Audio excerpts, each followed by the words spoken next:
E aí, galera, bom dia, boa tarde, boa noite. Não sei que hora vocês vão estar assistindo esse vídeo, mas é mais uma parte do nosso preparatório para o SAEP nono ano. Essa aqui é a última parte. Eu sou o professor Elvio e vamos começar.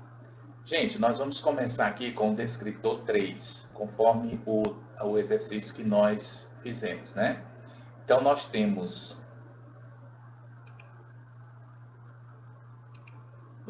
aqui o descritor 3, que diz o seguinte: identificar propriedades de triângulos pela comparação de medidas de lados e ângulos. Então, gente, eu selecionei algumas propriedades aqui para vocês tomarem consciência delas, ou pelo menos lembrarem, né? Lembrarem delas, né? Porque vocês já estudaram, já conhecem até bem isso aqui, mas para quem não sabe, né, agora você vai aprender. Os triângulos são figuras formadas por 3 lados e 3 ângulos, certo? 3 lados e 3 ângulos. Você pode observar aqui nós temos a figurinha, que é um triângulo.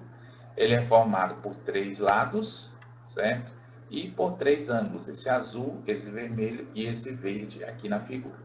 A soma dos ângulos internos é sempre igual a 180. Gente, essa informação aqui é muito importante, viu? A soma dos ângulos internos é sempre igual a 180. Você vai resolver algumas questões sabendo desse detalhe aqui, viu?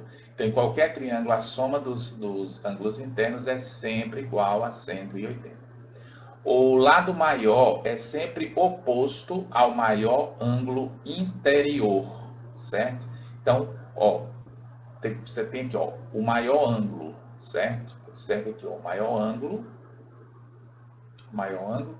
ele sempre é oposto ao maior lado, certo? E o menor ângulo, ele é oposto ao menor lado, tá certo? Então, os lados aqui são AB, AC e BC. Os ângulos são ângulo A, ângulo B e ângulo C. O ângulo maior é o ângulo A e ele é oposto ao maior lado. Qual é o maior lado aqui? É o lado BC, ok? Vamos para o item 1. Observe o triângulo equilátero. Então, observe essa palavrazinha aqui, equilátero, equi, igual, látero, lado. Então, lados iguais. A seguir. Então, coloquei mais informações aqui. Ó. O triângulo equilátero tem os 3 lados iguais. O triângulo isósceles tem 2 lados iguais.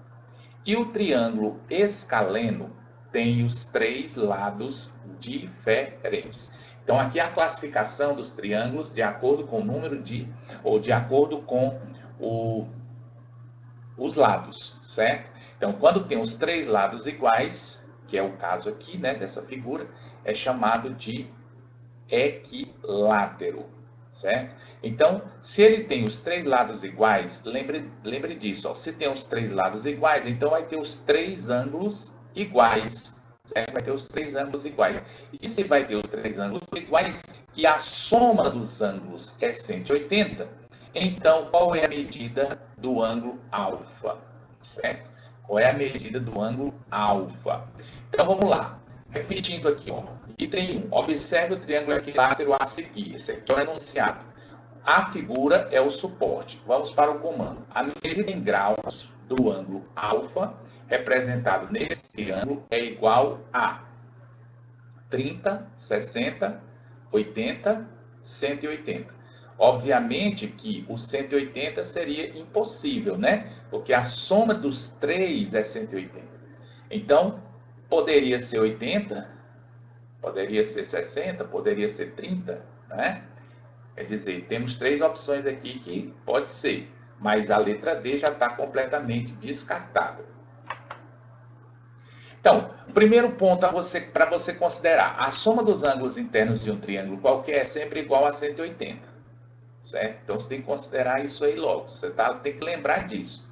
O triângulo equilátero tem os três lados iguais e os três ângulos iguais.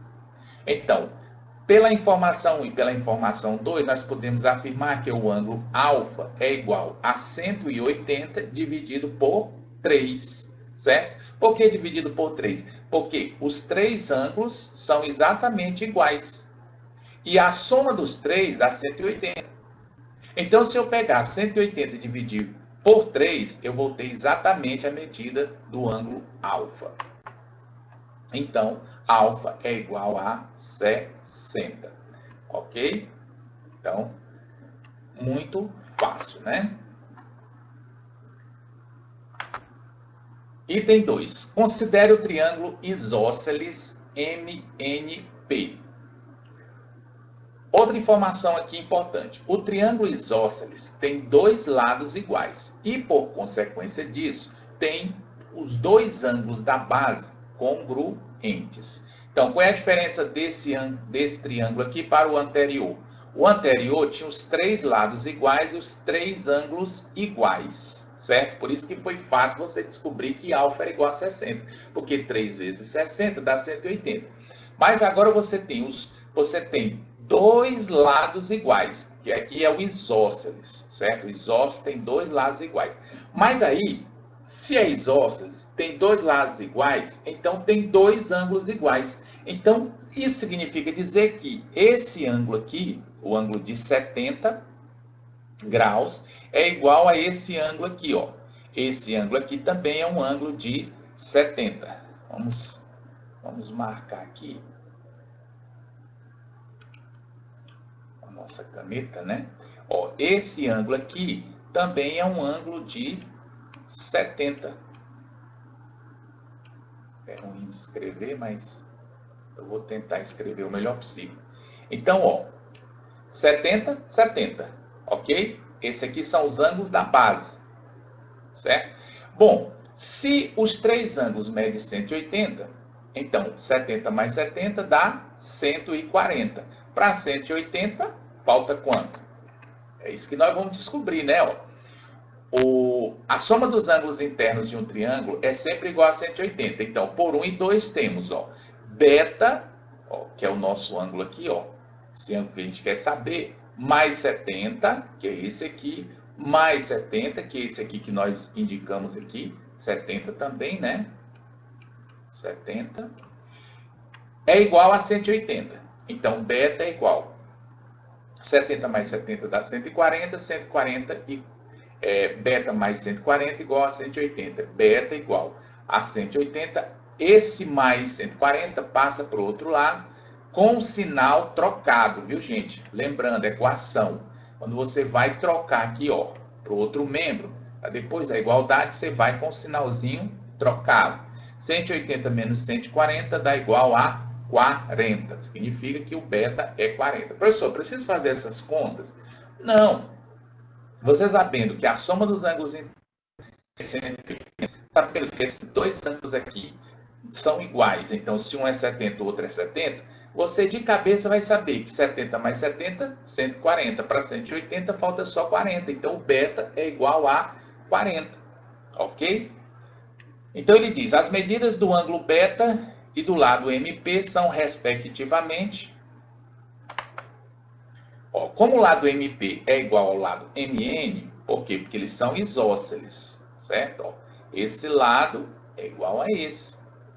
Então, isso significa dizer que o x é igual a 18. Então, nós já sabemos que o beta é igual a 40 e o x é igual a 18. Então, a alternativa correta, letra D. Vamos para o item 3. O item 3 diz o seguinte, a malha a seguir é formada por triângulos idênticos. Então, essa informação é importante, ó, aqui no enunciado. Triângulos idênticos. Então, todos eles aqui são triângulos iguais. Então, eu fiz aqui umas considerações aqui. Olha, observe aqui que esse ângulo S, viu? Ele é igual a esse ângulo T. Ok? Isso significa dizer que se eu descobrir o valor de T, eu descubro o valor de S e vice-versa, né? Esse ângulo aqui, o ângulo R, esse ângulo R, ele é igual ao ângulo de 65, ó. Observe, não são triângulos idênticos? Então, esse ângulo aqui é igual a esse. Então, eu já sei que o R é 65. Agora, esse ângulo aqui, juntamente com esse aqui, ó, eles são ângulos opostos pelo vértice. Aí você diz, professor, e o que significa ângulos opostos pelo vértice? São ângulos que têm a mesma medida, eles são congruentes, certo? Então, esse ângulo e esse ângulo têm a mesma medida, 65 graus. Então, eles são congruentes.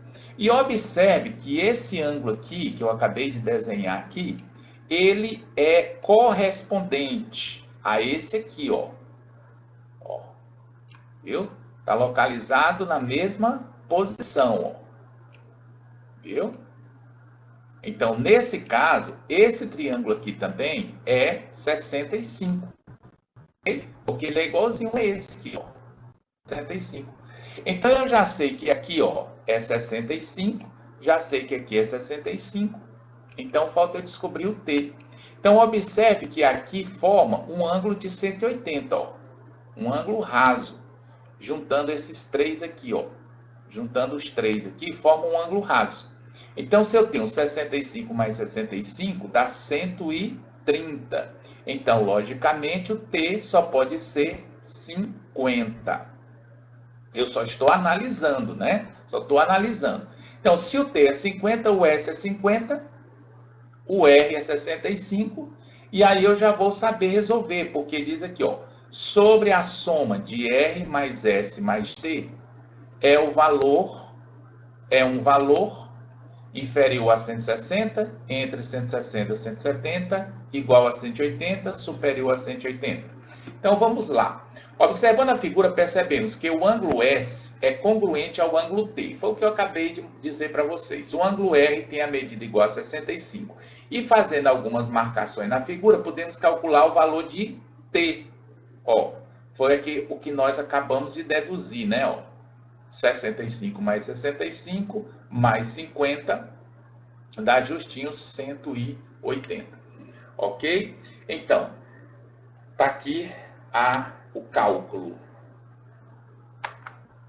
Finalizando, R mais S mais T igual a 65 mais 50 mais 50, porque o S também é igual ao T, 50, 50. E o R, 65. Então, somando tudo, dá 165. 165 é inferior a 160? Não. Está entre 160 e 170? Está. Então, letra correta, letra B. Vamos para o descritor 4. Identificar a relação entre quadriláteros por meio de suas propriedades. Agora nós vamos sair dos triângulos e vamos entrar nos quadriláteros. Gente, vai ser muita informação, mas vocês vão estudando elas devagarzinho, vão assistindo o vídeo, vão analisando tudo direitinho, eu com calma. Não precisa fazer tudo de uma vez. Vão anotando também as informações no caderno, também isso vai ajudar bastante. Quando você escreve, você está usando todos os seus sentidos e você grava melhor. Então diz aqui, os quadriláteros são figuras formadas por 4 lados e 4 ângulos. Ora, se é um quadrilátero, né? 4 lados e 4 ângulos. A soma dos ângulos internos é sempre igual a 360. Até porque, gente, o quadrilátero, ó, se eu passar bem aqui, ó, dividindo aqui ao meio, você vai ver que nós temos um triângulo aqui e nós temos outro triângulo aqui. Se a soma dos ângulos internos de um triângulo é 180, então o outro também é 180, somando os dois, vai dar justinho 360. Então, a soma dos ângulos internos de qualquer quadrilátero é igual a 360. Por quê? Porque um quadrilátero ele é formado por 2 triângulos. cada triângulo, a soma dos ângulos internos é 180. Somando, como é 2 triângulos, somando dá 360. Então, grave essa informação, é muito importante. A soma dos ângulos internos de um quadrilátero é 360. Os quadriláteros possuem apenas duas diagonais. Então, como nós já pintamos aqui, ó, nós temos aqui as duas diagonais, ó. Essa daqui e essa daqui, ok? As diagonais, gente, elas são diferentes dos lados, por quê? Porque um lado, ele une dois vértices, ó, consecutivos, ó. O lado, ele une dois vértices consecutivos. Já a diagonal, não. Ela sai daqui, ela não vai para cá, porque aí seria lado. Ela vai para o próximo ângulo, ó, não consecutivo, ó. Viu? Então, por isso é que o quadrilátero ele tem duas diagonais. Então, nós temos aqui o lado AB, nós temos o lado BC, nós temos o lado CD e nós temos o lado AD, ok? Nós temos os ângulos internos. Nesse caso aqui, como se trata de um retângulo, os ângulos todos são de 90 graus. Tem esse quadradinho com esse pontinho dentro, ok? Ângulo A, ângulo B, ângulo C e ângulo D. Os vértices são o A, o B, o C e o D, e as diagonais são AC e BD. Então vamos lá. Item 4. Alberto está fazendo sua pipa. Ela terá o formato de um losango. Ó, formato de um losango. Se um dos ângulos agudos medir 40, os outros ângulos desse quadrilátero medirão. Então, galera, se um dos ângulos medir 40, os outros ângulos desse quadrilátero medirão.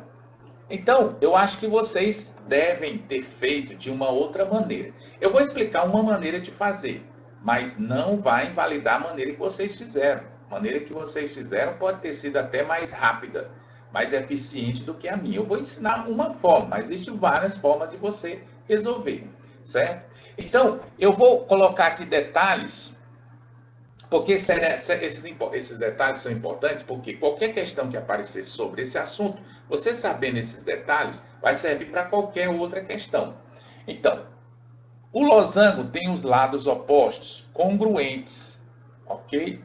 Então, isso aqui é uma propriedade do losango, é muito importante, ó. Os lados opostos, o que é os lados opostos? Vou mudar de cor aqui. O que são os lados opostos? Esse lado e esse lado, ok? Então, a medida desse lado e a medida desse lado são iguais, congruentes, ok? Esse lado, vou trocar aqui de cor novamente, esse lado é oposto a esse lado. Então, essa medida também é igual a essa. Então, o losango tem os lados opostos congruentes. O losango tem os ângulos opostos congruentes. Quais são os ângulos opostos? Vou botar aqui outra cor. Esse ângulo é oposto a esse ângulo, certo? Então, a medida desse ângulo é igual à medida desse ângulo aqui, ok? E esse ângulo é oposto a esse ângulo. A medida desse ângulo é igual à medida desse ângulo, certo? Então, é muito interessante, ó. Os lados opostos são congruentes e os ângulos opostos também são congruentes. Os ângulos adjacentes são suplementares. Professor, o que são ângulos adjacentes? Ó, esse ângulo aqui é adjacente a esse, ok? Então, eles são suplementares. O que significa isso? Se você somar esses dois ângulos aqui, eles vão dar 180 graus, ok? Vai dar 180 graus. Esse ângulo aqui é adjacente a esse.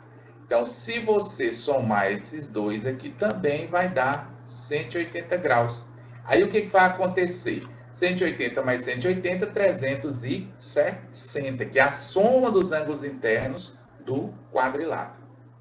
As diagonais encontram-se nos pontos médios. Então, as diagonais, gente, ó, essa daqui e essa daqui, elas se encontram bem aqui, ó, no ponto médio, no ponto médio, ou seja, no meio da menor e no meio da maior, e formam um ângulo de 90 graus, ok? Então, essas informações são importantes para a gente poder não responder só essa questão, mas outras questões que vão aparecer com certeza. Então, no caso aqui, vamos para a nossa pergunta. Alberto está fazendo a sua pipa. Ele terá o formato de um losango. Se um dos ângulos agudos medir 40 graus, os outros ângulos desse quadrilátero medirão. Então, vamos lá. Ó. Os ângulos agudos, eles medem 40 graus, certo? Ó, eles medem 40 graus. Professor, por que você está chamando esse ângulo agudo? Porque esse ângulo aqui, gente, ele é um ângulo menor que 90 graus. Esse ângulo aqui é chamado de ângulo obtuso. Ó, esse aqui é o obtuso. Esse aqui.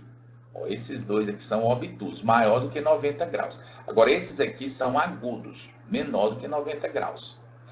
Os outros ângulos deste quadrilátero medirão. Então, veja bem, ó, se os agudos medem 40, logicamente, os obtusos vão medir 140. Por quê? Porque eles são suplementares. Ó. 140 com 40 dá 180. 140 com 40, 180. Então, como eles são suplementares, ó, esses dois aqui, então tem que dar 180. Então, no caso, se aqui é 40, esse aqui só pode ser 140. E nós já temos a nossa resposta, que é a letra D. Vamos para o item 5.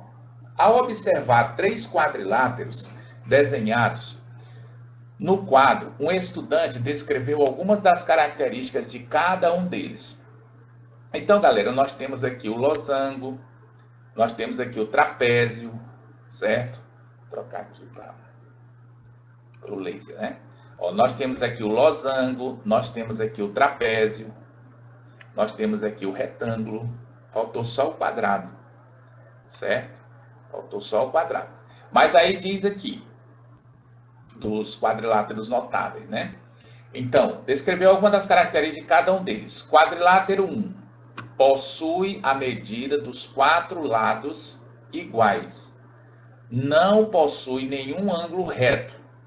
E a medida de suas diagonais é diferente. Então, essas figuras aqui não existem na pergunta. Eu coloquei só para demonstração, tá bom? Ele tá falando das características da figura para você poder lembrar, não é, da figura só pelo que ele está dizendo aqui. Ó. Possui a medida dos 4 lados iguais. Não possui nenhum ângulo reto. E a medida de suas diagonais é diferente. Então, ó, nós temos aqui, ó, diagonal maior, diagonal menor, os 4 lados são congruentes e os ângulos aqui, não é, são diferentes, né, de 90 graus. Aqui não tem nenhum ângulo de 90 graus, ok? Quadrilátero 2, então ele está falando exatamente do losango. Quadrilátero 2 é um quadrilátero notável que possui apenas 2 lados paralelos. Então, quais são os lados paralelos? Esse e esse. Esses dois aqui não são paralelos. Então, o único que tem essa característica de ter só 2 lados paralelos é o trapézio. Quadrilátero 3. Todos os ângulos internos medem 90 graus. Olha aqui. Quadrilátero 3, todos os ângulos internos medem 90 graus. E os lados opostos são congruentes. Ou seja, esse lado é congruente a esse e esse é congruente a esse. Beleza. Então, de acordo com as informações apresentadas, é correto afirmar que o quadrilátero 1, o quadrilátero 2 e o quadrilátero 3 são, respectivamente, o losango, o trapézio e o retângulo. Letra D. Descritor 15. Resolver problemas utilizando relações entre diferentes unidades de medida. Então, galera, nós temos aqui a grandeza. Primeiro, o que é grandeza? Grandeza é tudo aquilo que você pode medir, certo? Nós temos aqui a grandeza comprimento, a unidade de medida, né? Uma vez que você pode medir, né? A unidade de medida é o metro e o símbolo é o M. A grandeza massa, a unidade de medida é o quilograma e o símbolo kg. E a grandeza tempo. Professor, tem outras grandezas? Tem, mas a gente vai trabalhar na CEPI apenas com essas 3 grandezas aqui. O tempo, segundo e o símbolo S. Galera, eu fiz esse gráfico aqui porque ele é muito importante, viu? Para a gente aprender a fazer transformações de unidades de medida. Você aprendendo esse macete aqui, você não vai ter nenhuma dificuldade para fazer transformações. Vamos ler aqui o enunciado aqui da questão. Diana mediu, item 6, né? Diana mediu com uma régua o comprimento de um lápis e encontrou 17,5 centímetros. Essa medida equivale em milímetros a. Ó, então observe, eu vou pegar aqui uma caneta aqui. Observe aqui, ó. Ela pegou aqui o lápis, né? Ela encontrou aqui a medida dele, 17,5 centímetros. Essa medida equivale quanto em milímetros? Então, ó, vamos analisar aqui esse macete aqui, essa regrinha aqui. Observe que aqui o metro é a unidade básica de medida, né, do comprimento, metro. E os múltiplos são decâmetro, hectômetro e quilômetro, certo? Os múltiplos. No caso aqui, o metro seria a unidade de medida básica, né? E aqui são os maiores, né? No caso, o que é o quilômetro? É 1000 metros, equivale a 1000 metros, certo? O que é o hectômetro? Ele equivale a 100 metros, por isso que ele é múltiplo, né? O que equivale o decâmetro? Equivale a 10 metros. Agora os submúltiplos. Decímetro, centímetro e milímetro. Então, aqui são submúltiplos, eles são partes do metro. Por exemplo, o decímetro, ele é o metro dividido em 10 partes, ele é 1/10 do metro. O centímetro, 1/100, que o nome é centímetro, e o milímetro é o milésimo, né? Um metro dividido em 1000 partes. Então, galera, observe. Se você vai transformar uma medida maior para uma medida menor, ó, essa medida aqui é menor, certo? Então, você vai transformar, por exemplo, do metro para o decímetro. Vamos supor, você tem 1 metro, você quer transformar para decímetro. Então, você vai multiplicar por 10, certo? Você vai multiplicar por 10. Então, 1 metro será igual a 10 decímetros. Agora, você quer transformar o metro para centímetro. Então, você vai multiplicar por 10 e outra vez por 10, certo? Então, você vai multiplicar por 100. Você tem 1 metro. Então, você quer transformar para centímetro. Então, você vai multiplicar por 10 e outra vez por 10. Então, você vai multiplicar por 100. Então, 1 metro é igual a 100 centímetros. E assim sucessivamente. Então, se você quer transformar quilômetro para hectômetro, por exemplo. Então, você tem 1 quilômetro, você multiplica por 10, dá 10 hectômetros. Você tem 1 quilômetro, quer transformar para decâmetro, você multiplica por 10 duas vezes, ó, por 10 e por 10, que dá 100. Então, 1 quilômetro é igual a 100 decâmetros. Você quer transformar quilômetro para metro, então você vai multiplicar por 10 3 vezes, ou seja, por 1000. 10 vezes 10, 100 vezes 10, 1000. Então, você tem 1 quilômetro. 1 quilômetro vai ser 1000 metros. Ok? Agora, se você quer fazer o contrário, você quer ir do menor para o maior. Por exemplo, você tem 1 metro e quer transformar em quilômetros, né? Então, você vai dividir.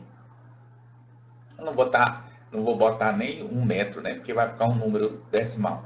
Vamos dizer que você tem que 1000 metros. Aí você quer transformar para quilômetro. Então você vai pegar os 1000 metros, você vai dividir por 10 uma vez, por 10 duas vezes, por 10 três vezes. Então você vai dividir por 1000. Então, 1000 metros vai dar 1 quilômetro, certo? Como se você tivesse também 10 centímetros para transformar para metro. Então, 10 centímetros dividido por 100, ó, corta, vai dar igual a 1 dividido por 10, dá 0,1 metros. Ok? Então, é simples assim. Então, no caso, nós temos aqui, ó, Diana mediu com uma régua o comprimento de um lápis e encontrou 17,5 centímetros. Então, ela pegou, ó, mediu o lápis, deu 17,5 centímetros. Essa medida equivale em milímetros a... Então, eu coloquei bem aqui, ó, aproveitando aqui nosso gráfico, né? Eu coloquei aqui no lugar do centímetro, eu coloquei a medidazinha, ó, 17,5 centímetros. Inclusive lá na prova, é claro que não vai ser essas mesmas questões, vão ser questões diferentes, mas você pode usar esse mesmo gráfico aí. Você pode gravar esse gráfico aí. Ó, 17,5, ó, eu coloquei no lugar do centímetro. Ele quer saber em milímetro. Então, ó, de centímetro para milímetro, eu vou multiplicar por 10, ok? Do maior, que é centímetro, para o menor, que é milímetro, eu vou multiplicar por 10, certo? Então, no caso, 17,5 vezes 10, a casa decimal passa para frente aqui, ó. A vírgula, melhor dizendo, passa para frente. Uma casa decimal. Então, vai ficar, ó, 17,5, a vírgula passou para frente, então ficou 175 milímetros, né? Então, a alternativa correta, letra C. Item 7. João está treinando para uma corrida. Seu instrutor solicitou que fizesse um treino seguindo a série 30 segundos de trote, 10 minutos de trote moderado e 5 minutos de caminhada. Esta série deveria ser repetida 7 vezes. Quanto tempo João treinou? Então, galera, quando se tratar de tempo, nós sabemos que a unidade básica do tempo é o segundo, né? O segundo. Então, nós temos aqui, ó, o segundo, o minuto e a hora. Então, quando você quer transformar de hora para minuto, você vai multiplicar por 60. Você quer transformar de hora para minuto, você vai multiplicar por 60. Você quer transformar de minuto para segundo, você vai multiplicar por 60. É o mesmo princípio, gente. Do maior para o menor, multiplica. Agora só é diferente, por quê? Porque a multiplicação aqui é por 60, porque a base, na medida de tempo, a base é sexagesimal. Então, nós temos aqui, se for o contrário, de segundo para minuto, você divide por 60. De minuto para hora, você divide também por 60, certo? Então, do maior para o menor, multiplica, do menor para o maior, você divide, ok? Então, vamos para o nosso problema. No caso aqui, gente, ó, observe que nós temos unidades aqui de medida diferentes. Nós temos segundo, temos minuto. Então, vamos transformar tudo para segundo, que é a unidade básica de tempo, né? Que é o segundo, de medida do tempo. Então, vamos lá. 30 segundos já está legal, 30 segundos. Agora, 10 minutos. Cada minuto, transformando para segundo, você multiplica por 60. Se são 10 minutos, ó, 10 vezes 60 dá 600 segundos, certo? Porque isso quer transformar de minutos para segundo. 5 minutos, 5 vezes 60, que dá 300 segundos. Então, essa série deveria ser repetida 7 vezes. Quanto tempo João treinou? Então, vamos lá. eu já sei que ele treinou, ó, soma aqui todo o tempo que ele gastou, ó, 30 segundos, 600 segundos, 300 segundos, eu somo tudo, ó, o tempo que ele gastou em segundos, 930 segundos. Só que ele não gastou só 930 segundos, porque ele fez isso 7 vezes, certo? Esse mesmo tempo ele repetiu 7 vezes. Então ficou 7 vezes 0 é 0, 7 vezes 3 dá 21, vão 2. 7 vezes 9 dá 63, mais 2 dá 65, certo? Então, olha o tempão que ele gastou aqui, ó, 6.510 segundos. Aí eu vou lá para as alternativas, ó, 15 minutos e 30 segundos, 40 minutos e 10 segundos, 1 hora, 48 minutos e 30 segundos. Então, como é que eu vou saber? Porque não está só em segundos, né? Então, eu vou ter que fazer uma divisão agora, porque eu estou em segundo, ó, eu estou em segundo e eu quero ir para minuto. Então, se eu quero ir para minuto, eu vou dividir por 60. Então, como é que vai ficar? 6.510 segundos dividido por 60 vai me dar 108 minutos, ok? 108 minutos. Treine essa continha aí, viu? 108 minutos. Bom, sobrou ainda 30 segundos. Aí eu já vou aqui nas alternativas, ó, já tem duas alternativas aqui que estão muito parecidas, né? Sobrou 30 segundos, mas aqui eu ainda tenho 108 minutos. Então vamos lá. Para transformar de minutos para hora, eu vou dividir também por 60. Então, como é que vai ficar? 108 minutos dividido por 60, ó, vai dar exatamente 1 hora e 48, vai sobrar 48 minutos. Então, o tempo que eu vou gastar, o tempo que o atleta vai gastar, vai ser de 1 hora, 48 minutos e 30 segundos, que é exatamente a letra C. Beleza, descritor 27. Pessoal, como eu falei, são muitas informações, não precisa ver o vídeo todo de uma vez. Você pode ver uma parte, faz algumas anotações, faz as continhas. Se tiver alguma dúvida, pergunta para o professor, viu? Até o dia da prova, gente, a gente pode trabalhar junto isso aí, tá bom? Descritor 27. Efetuar cálculos simples com valores aproximados de radical. Então, só lembrando aqui, gente, só para relembrar o que é o radical. O radical é esta operação aqui, ó, onde você tem este Vzão aqui, certo? Tem aqui o radicando, certo? Aqui dentro, que é um número que fica aqui dentro, radicando.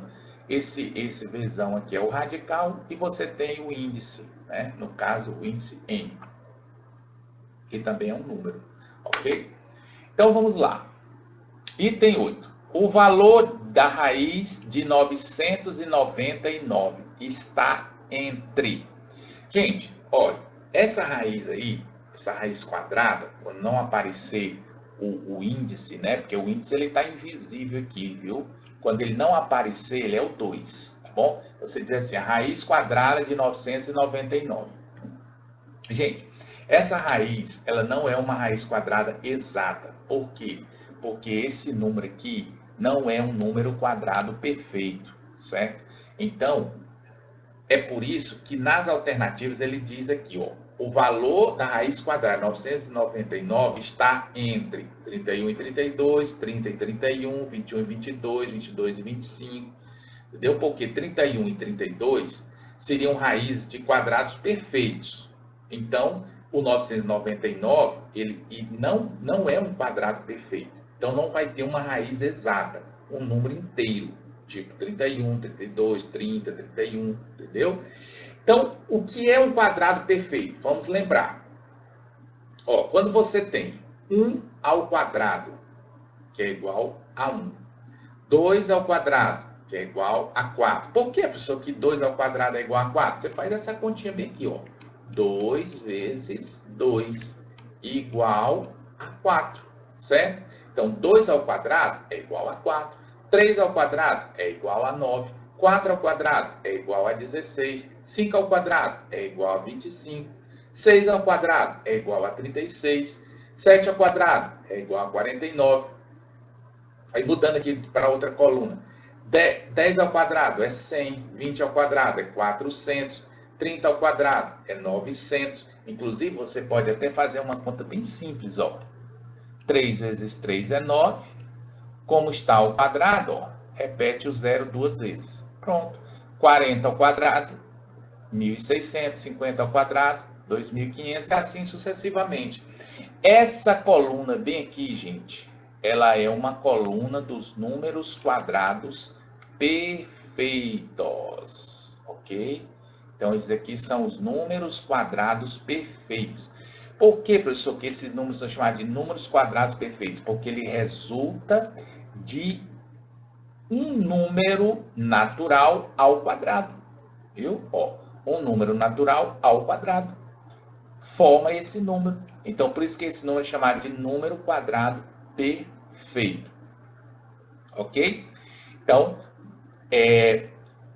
você precisa primeiro aprender isto. Ó, quais são os números quadrados perfeitos? Isso vai lhe ajudar bastante. Né? 1, 4, 9, 16, 25, 36. Por que eles são números quadrados perfeitos? Porque eles resultam da multiplicação de um número natural por ele mesmo. Né? Por exemplo, 6 vezes 6, 36, 7 vezes 7, 49. Aí vem a definição de raiz quadrada. Olha aí, ó. Veja aqui, eu puxei daqui, ó. 90 ao quadrado dá 8.100. Aí, se eu quiser saber a raiz quadrada, ó, a raiz quadrada de 8.100 vai ser igual a 90, ok? Tipo assim, ó, 90 vezes 90 é igual a 8.100. Então, se eu quero saber a raiz quadrada de 8.100, ó, esse mesmo número aqui, ó. Se eu quero saber a raiz quadrada de 8.100, vai ser igual a 90. Ou seja, um dos fatores aqui, ó, que forma o quadrado perfeito. Ok? Então, essa informação aí é muito importante. Aí nós temos aqui, aí continua o problema, né? E a raiz quadrada de 999? Onde é que ela vai estar? Ora, você já conhece os quadrados perfeitos. Você já sabe que 30 ao quadrado é igual a 900. Portanto, a raiz quadrada de 900 é igual a 30. Ora, se a raiz quadrada de 900 é igual a 30, a de 999 pode estar entre 30 e 31, certo? Ou pode estar entre 31 e 32. Você já descarta essa e essa, ok? Então, para você ter certeza, ó, você pode pegar logo aqui o 31, certo? O 30 vezes 30, você já sabe que é 900, né? Ó, você já sabe que o 30 vezes 30 dá 900. Então, você pode tentar o 31 vezes o 31, certo? Se der perto de 999, você já sabe que é a sua resposta. Então, ó, multiplicando 31 vezes 31, dá 961. E 961 é menor que 999, certo? Então, a resposta, mas é maior do que 30, né? Então, a resposta só pode ser 31 e 32. Se você multiplicar 32 vezes 32, ó, vou ver se eu consigo aqui, ó, 32, você vai ver que vai passar, ó, vezes 32, 2 vezes 2 dá 4, 2 vezes 3 dá 6, 3 vezes 2 dá 6, 3 vezes 3 dá 9. Então, vai dar 4, 6 e 6 dá 12, vai 1, ó, vai dar 1.024. Então, a raiz de 999 está certamente entre 31, entre 31 e 32, ok? Então, a raiz de 961 é 31, né? Então, a resposta correta é a letra A. Item 9. Considere a expressão a seguir. Raiz quadrada de 3 mais raiz quadrada de 7 mais raiz quadrada de 13 mais raiz quadrada de 16. Aí você diz assim, professor, aqui só tem um quadrado perfeito, que é o 16, né? que ele é formado por 4 vezes 4. Os outros, nenhum é quadrado perfeito. Mas aí você já pode aí, ir direto nas raízes, A raiz quadrada de 1 é igual a 1, por quê? Porque 1 vezes 1 é 1. A raiz quadrada de 4 é 2, porque 2 vezes 2 é 4. A raiz quadrada de 9 é 3, porque 3 vezes 3 é 9. A raiz quadrada de 16 é 4, porque 4 vezes 4 é igual a 16. Ok? Então, vamos pensar dessa forma. A raiz de 3 ela é menor do que a raiz de 4, certo? A raiz de 3 é menor do que a raiz de 4. Mas quanto é a raiz quadrada de 4? Todo mundo sabe que é 2. Né? Então, vamos considerar a raiz de 3 como 1. Por quê? Porque a raiz de 3 é menor que a raiz de 4. Então, vamos considerar a raiz de 3 como 1. A raiz de 7 é menor que a raiz de 9. A raiz de 9 a gente sabe que é 3. Então, vamos considerar a raiz de 7 como 2. A raiz de 13 é menor que a raiz de 16. Então, vamos considerar a raiz de 13 como 3. E a raiz de 16 é igual a 4. Então, é só somar 1 mais 2 mais 3. Porque ele quer saber o quê? Sobre o resultado dessa expressão, é correto afirmar que seu valor é. Então, ele quer saber o valor dessa soma aqui, Ok? Então, eu peguei e chamei a raiz de 3, que não é um número inteiro, chamei só de 1. Né? Eu fiz uma aproximação. A raiz de 7 de 2, a raiz de 13 de 3 e a raiz de 16 de 4. Somando tudo, o resultado deu 10. Porque aqui, gente, fica fácil. Como não são raízes exatas, então, como a soma é aproximada, você fazendo essa aproximação não tem como você errar, porque você vai ter aqui, inferior a 5, não é. Maior que 5, menor do que 10, também não é, porque deu 10 aqui, né? Por baixo deu 10. Maior que 10 e menor que 15. Ora, se por baixo deu 10, então com certeza é maior que 10 e menor que 15. A resposta correta é a letra C. Maior que 10 e menor que 15, ok? Muito bem, descritor 28. Resolver problema que envolva porcentagem. Então, gente, o que a gente precisa saber aqui? O que é importante saber aqui? Formas de representarmos uma porcentagem.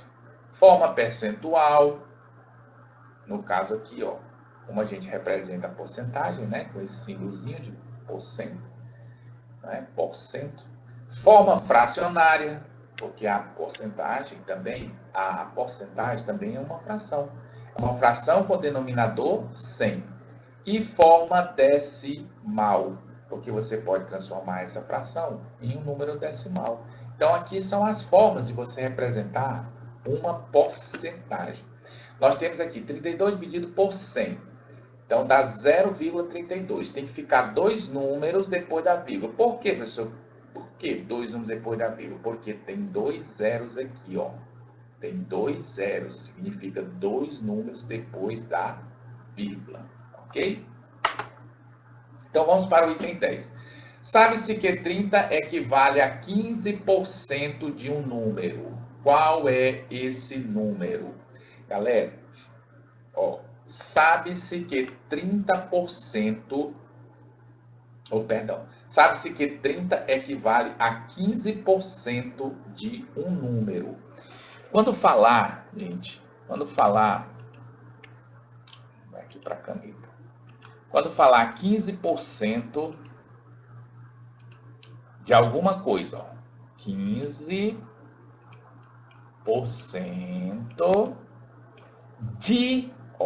de em matemática, em português, no caso aqui em português, né? Em matemática você vai representar por vezes, ok? Então, 15% de um número.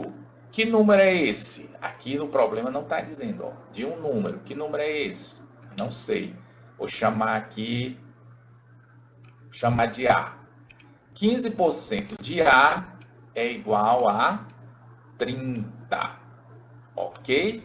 Então, essa é a forma de você representar na porcentagem, certo? Você lê o problema e vai seguindo essa ordem aqui, Sabe-se que 30 equivale ou é igual, né, a 15% de um número.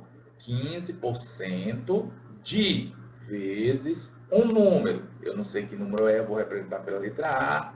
É igual a 30. Então, você faz essa operação.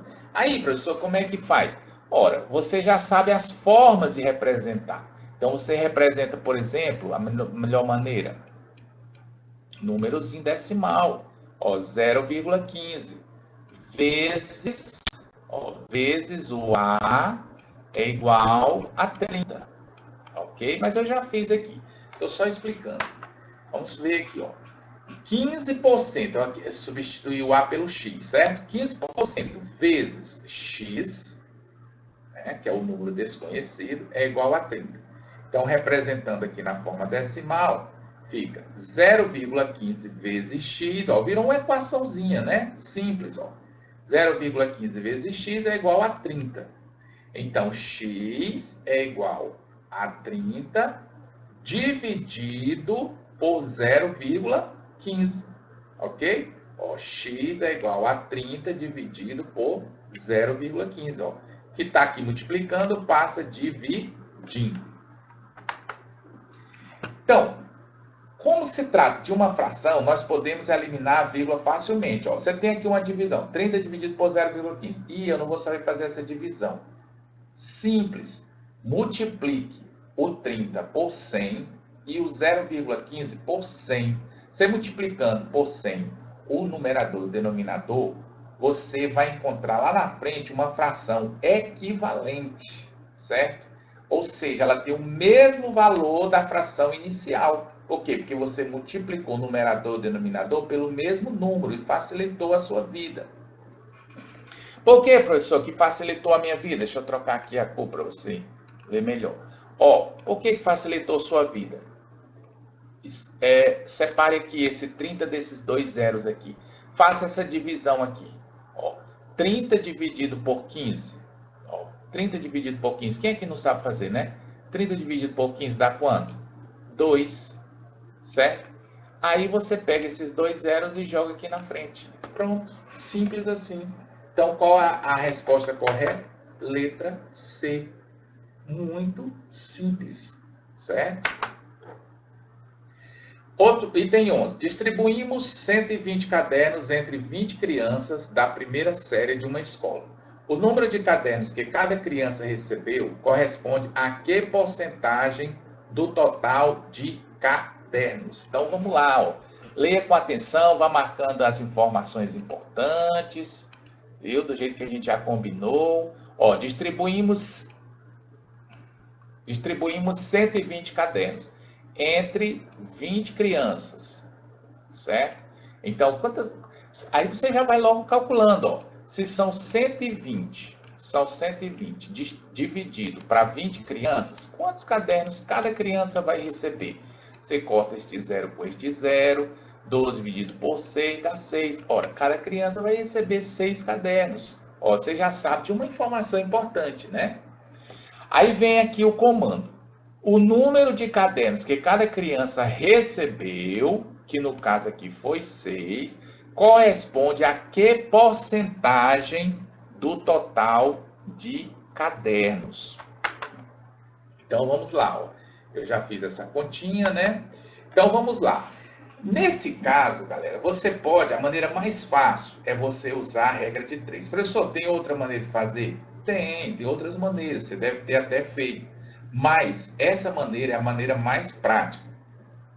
Ó, você tem o número total de cadernos, que é 120, representa 100%. Eu vou ler a pergunta de novo. O número de cadernos que cada criança recebeu, quantos foi? 6, né? Corresponde a que porcentagem do total de cadernos? Então, no caso aqui, ó, o total de caderno, 120. 120 representa o quê? 100%. E 6 representa o quê? X%, que é exatamente a porcentagem que eu quero saber. Ok? Ó, 120 representa 100%. 6 representa o quê? X%. Então, quando ele perguntar a que porcentagem se refere a determinado valor, você vai usar a regra de 3. Então, usando a regrinha de 3, 120 dividido por 6, né? Ou 120 está para 6, assim como 100 está para x. Formamos aqui a regrinha de 3. Agora você multiplica cruzado, porque nós temos aqui uma proporção, né? Que é uma igualdade entre duas divisões, entre duas razões, né? Então, formou uma proporção. Então, faz o produto dos meios pelos extremos, que é multiplicar cruzado, né? Então, você tem 120x é igual a 6 vezes 100. 120 é igual a 120x é igual a 6 vezes 100. 120 é igual a 600, porque 6 vezes 100 dá 600.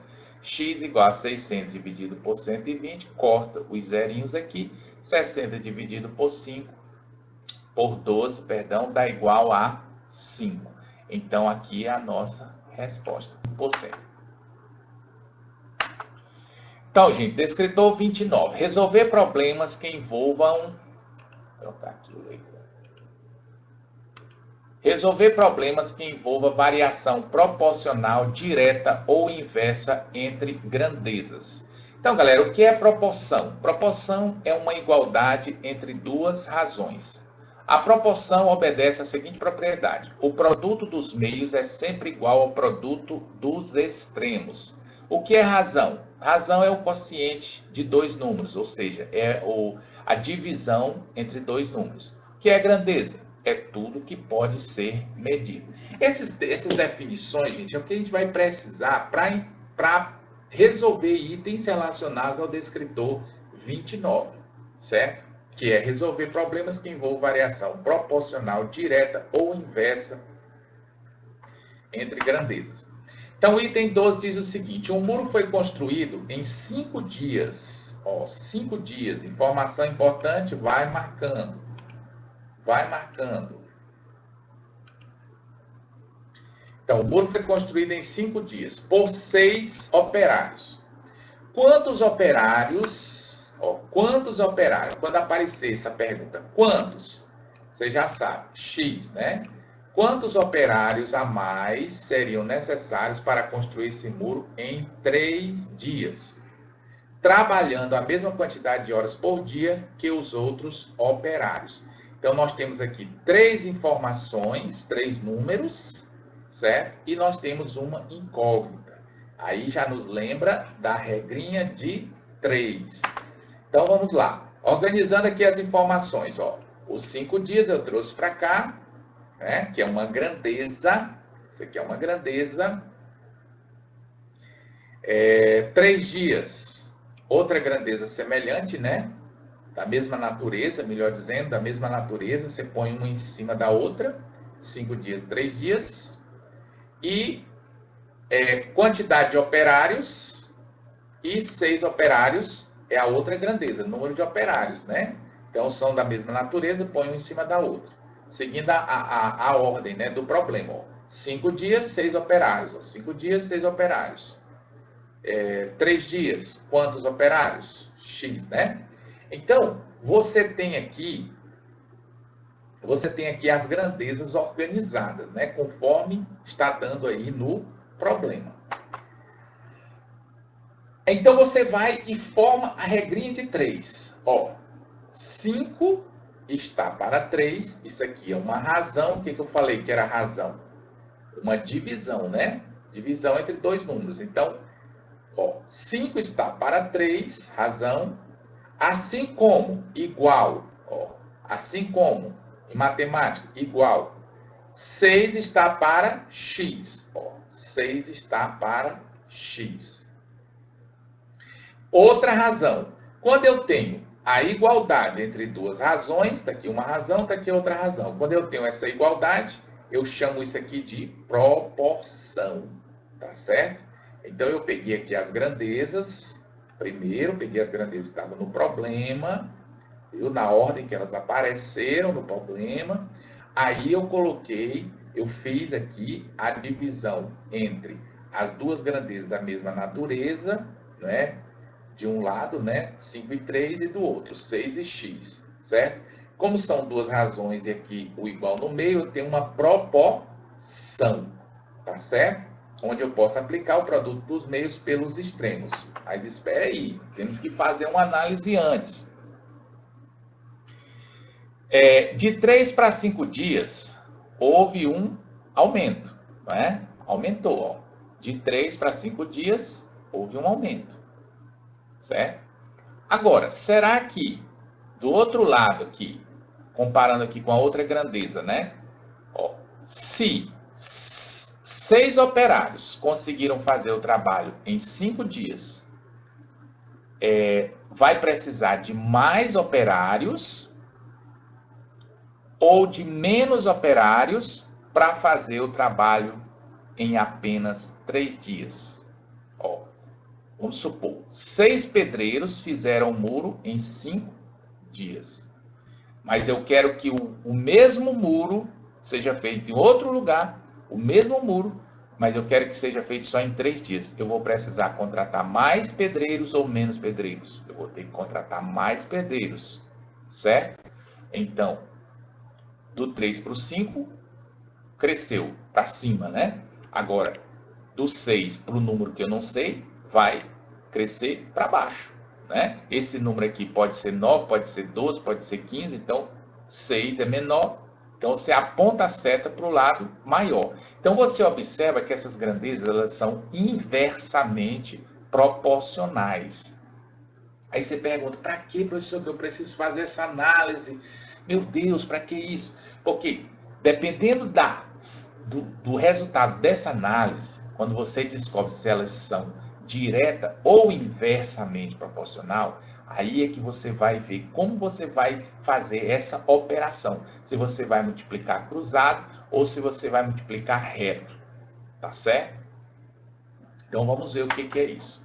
Observe, como se trata de grandezas inversamente proporcionais, então você vai multiplicar reto, certo? Ou seja, 3 vezes x é igual a 5 vezes 6. Se elas fossem diretamente proporcionais, então você ia multiplicar cruzado, ok?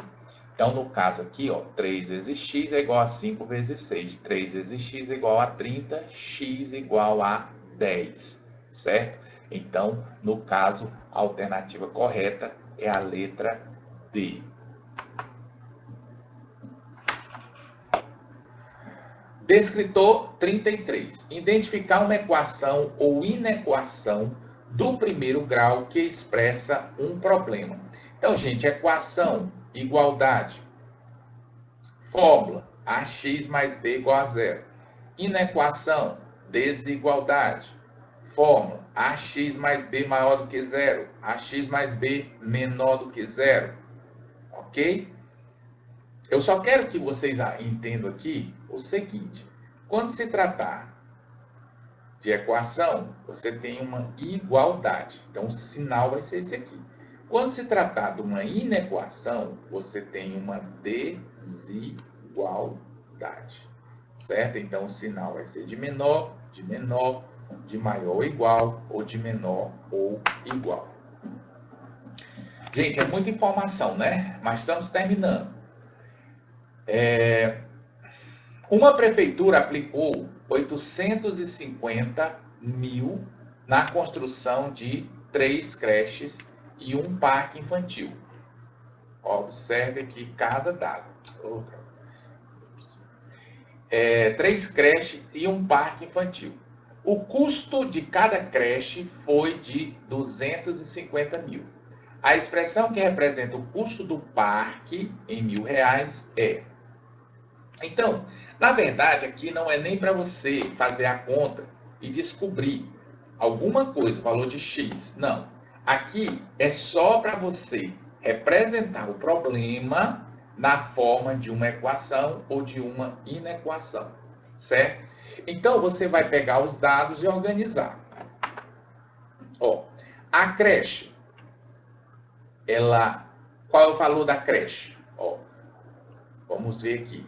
Ó, cada creche foi de 250 mil. Depois que você organiza esses dados, fica tudo muito fácil. Ó, cada creche custou 250 mil. Coloquei 250 reais aqui, viu? Desconsidere esses zeros aqui. É 250 mil. O preço total das creches. Ó, o preço total das creches. Quantas creches são?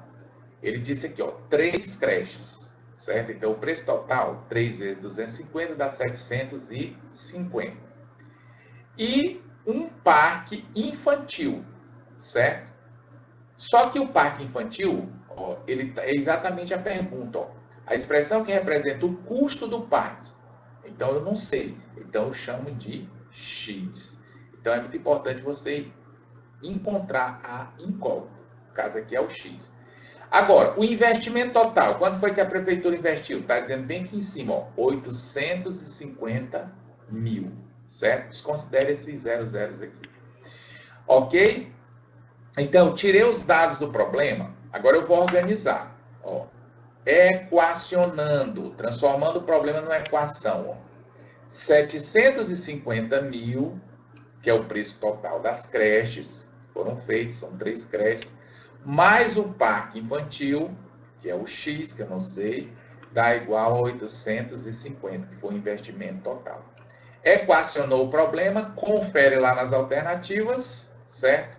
E você vai ter a letra D de dado, ok? Outro exemplo. Dudu comprou 3 calças jeans, uma camiseta e pagou 180 reais. Sabe-se que 3 calças tinham o mesmo valor, certo? Sabe-se que as 3 calças tinham o mesmo valor e que a camiseta custou 30 reais. A expressão que relaciona as calças, a camiseta e o valor pago é igual a. Então vamos lá. A calça, ó, a expressão que relaciona a calça, a camiseta e o valor pago é igual a. Então, as calças tinham o mesmo valor. Que valor? Ele não diz qual é o valor, né? Então, você chama de X. Agora, a camiseta, 30 reais, certo? Total da compra, 180 reais. Agora, equacionando o problema. Quantas calças tem? 3 calças. Então, 3 vezes o valor da calça, que ele não sabe qual é o valor da calça, ele não diz qual é o valor da calça. Então, fica 3 vezes X. Mais 30, valor da camiseta, é igual a 180, que é a despesa total. Então, você vai lá, você já equacionou o problema. Aqui fica fácil de resolver. Por isso que esse descritor é apenas para você ver se você tem habilidade de equacionar o problema, transformar o problema numa equação. Ok? Porque depois que você transforma desse jeito aqui, é muito simples de encontrar o valor de X, né? Que no caso é o valor de uma calça. Então, no caso aqui, ó, 3x mais 30 igual a 180. Com certeza a letra D de bola. Descritor 34. Identificar um sistema de equação do primeiro grau que expressa um problema. Agora nós vamos identificar, vai ser o mesmo processo, certo? De identificar um sistema aqui que expressa um problema. Só que em vez de uma equação, vai ser um sistema de equação. Eu botei um modelozinho aqui para vocês. O que é sistema de equação? É quando você tem mais de uma equação, certo? E quando é que você precisa de mais de uma equação? É quando a equação que você tem, ela tem 2 incógnitas. Ó, por exemplo, essa equação aqui, ela é do primeiro grau, mas ela é diferente da anterior, porque a anterior só tinha uma incógnita, só tinha um valor desconhecido. Né? No caso dessa última que nós vimos, o valor da calça, era o único valor desconhecido, o preço da calça. Agora, nesse caso aqui, quando a gente tem uma equação que tem 2 valores desconhecidos, no caso são 2 incógnitas, x e y, se você tivesse só uma equação, você iria ter infinitas soluções. Então, para ter uma única solução, um único valor para x e um único valor para y, certo? você precisa formar um sistema, certo? Você precisa ter no mínimo aqui duas equações, certo? Com esses valores x e y, juntas num sistema para você poder conseguir descobrir um único valor para x e um único valor para y. Vamos ver aqui no exemplo que fica mais fácil de entender. Numa lanchonete, o preço do salgado é de R$3 e o preço do sanduíche é de R$5. Ok? Então, o preço do salgado, R$3. O preço do sanduíche, R$5. Foram vendidos 70 lanches, certo? Ou seja, foram vendidos 70 salgados misturados com sanduíches. Então, não se sabe quantos sanduíches, nem quantos salgados. Então, o número de sanduíches e o número de salgados é uma incógnita para a gente. Se é uma incógnita, a gente vai representar por uma letra, ok? E o valor arrecadado foi de R$600. Então, assinale a alternativa que apresenta o sistema de equação do primeiro grau que representa o problema. Então, vamos lá. O número de salgados, que eu não sei, eu vou chamar de x. O número de sanduíches, que eu também não sei, eu vou chamar de y. Mas eu sei que foram vendidos 70 lanches, ou seja, entre salgados e sanduíches, foi vendido 70, certo? 70. Então, aqui fica difícil para me definir quantos salgados, né, e quantos sanduíches. Ok? Quantos salgados e quantos sanduíches. Porque eu só sei que o número de salgados mais o número de sanduíches deu 70. Então fica difícil eu definir, eu ter certeza. Quantos salgados foram vendidos? Quantos sanduíches foram vendidos? Por isso que eu preciso, para mim saber de um número certo, eu preciso de um sistema de equações. Então, eu preciso de pelo menos mais uma equação. E aí, onde é que está esta outra equação? É bem aqui, ó. O valor arrecadado foi de 600. Então, veja. O valor arrecadado foi de 600. Onde é que eu vou tirar esses 600? Quanto é um salgado? 3. Ó, o número de salgados que foram vendidos? X. Então, x, que é o número de salgados, vezes 3, que é o preço de cada um. Mais 5, que é o quê? O valor do sanduíche. Vezes o y, que é o número de sanduíches. Ou, que é o número de sanduíches, exatamente. Então, fica 3x mais 5y igual a 600. Ou seja, o número de salgados vezes o preço mais o número de sanduíches vezes o preço, certo? Deu um total de R$600. Agora, juntando essas duas equações aqui, eu consigo determinar um valor, ou melhor, o número. Eu consigo determinar, ó, o número de salgados e o número de sanduíches. Por isso que aqui se chama sistema de equação do segundo grau e a gente junta as duas com essa chave aqui. Ok? Então, você só precisa também fazer essa análise aqui e encontrar qual desses sistemas é o sistema que resolve esse problema. No caso aqui, ó, x mais y igual a 70, 3x mais 5y igual a 600. Com certeza, a letra D. Então, gente, foi muita informação. Não precisa ler, não precisa assistir tudo de uma vez. Vá assistindo devagar, vá analisando. Qualquer pergunta, qualquer dúvida, pergunte ao professor. Desculpe os erros aí, viu? Eu deixei essa frase aí para reflexão de vocês. É hora de respirar fundo e se concentrar para fazer a nossa provinha sexta-feira, certo? Chegue cedo na escola, leve 2 canetas, leve sua garrafinha d'água, viu? E vamos pegar a provinha, vamos ler com calma, vocês têm até 9 horas, pode ler tranquilamente, viu? E lendo e respondendo. Às vezes, gente, a gente analisando as alternativas, a gente já consegue encontrar as respostas, viu? Às vezes você lendo uma questão mais na frente, você encontra uma ideia para responder uma questão que você pulou anterior, viu? Tudo que, se você fizer com interesse, se você se concentrar mesmo para fazer direitinho, com certeza você vai tirar uma boa nota. Então, gente, valeu, certo? Obrigado pela atenção até aqui.